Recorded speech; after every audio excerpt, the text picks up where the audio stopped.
ଦେଖନ୍ତୁ କେନ୍ଦ୍ର ସ୍ୱରାଷ୍ଟ୍ର ମନ୍ତ୍ରୀ ଅମିତ ଶାହାଜୀଙ୍କର ଗସ୍ତ କାର୍ଯ୍ୟକ୍ରମ ଚୂଡ଼ାନ୍ତ ହୋଇସାରିଥିଲା। ଆସନ୍ତା 3 ତାରିଖ ଦିନ ଦିଲ୍ଲୀରୁ ଝାରସୁଗୁଡ଼ା ଏୟାରପୋର୍ଟକୁ ସେ ପହଞ୍ଚିଥାନ୍ତେ।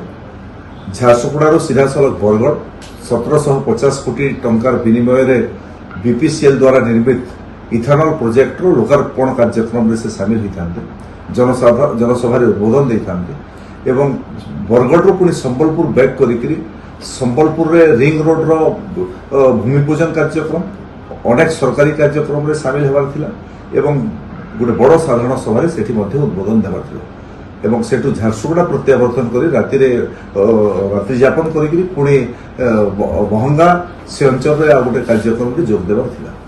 କିନ୍ତୁ ତାଙ୍କର ଗସ୍ତ କାର୍ଯ୍ୟକ୍ରମ ଆଜି ସକାଳୁ ସକାଳୁ ସୂଚନା ମିଳିଲା ତାଙ୍କର ଗସ୍ତ କାର୍ଯ୍ୟକ୍ରମ ବାତିଲ ହୋଇଯାଇଛି ଏବଂ କେନ୍ଦ୍ର ସରକାରରେ ଗୋଟେ ବହୁତ ବଡ଼ ନିଷ୍ପତ୍ତି ନେବାର କାର୍ଯ୍ୟକ୍ରମ ଥିବା କାରଣରୁ ଏବଂ ଅମିତ ଶାହା ଆଜି ଦେଶର ଗୃହମନ୍ତ୍ରୀ ଥିବା କାରଣରୁ ଏବଂ ତାଙ୍କର ଭାରତୀୟ ଜନତା ପାର୍ଟିରେ କେନ୍ଦ୍ର ସରକାରରେ ଅମିତ ଶାହାଜୀଙ୍କର ଗୋଟେ ବଡ଼ ଭୂମିକା ରହୁଛି ଏବଂ ସେଥିପାଇଁ ତାଙ୍କର ଗସ୍ତ କାର୍ଯ୍ୟକ୍ରମ ବାତିଲ ହୋଇଛି। ପରବର୍ତ୍ତୀ ସମୟରେ ପୁଣି ଥରେ ଅମିତ ଶାହାଜୀଙ୍କର ଗସ୍ତ କାର୍ଯ୍ୟକ୍ରମ ଫାଇନାଲ ହେବ ଏବଂ ଫାଇନାଲ ହେଲା ପରେ ଇଥାନଲ ପ୍ରୋଜେକ୍ଟ ଏବଂ ଅନ୍ୟାନ୍ୟ ଯେଉଁ କାର୍ଯ୍ୟକ୍ରମ ଥିଲା ତାଙ୍କ ହାତରେ ପୁଣି ଲୋକାର୍ପିତ।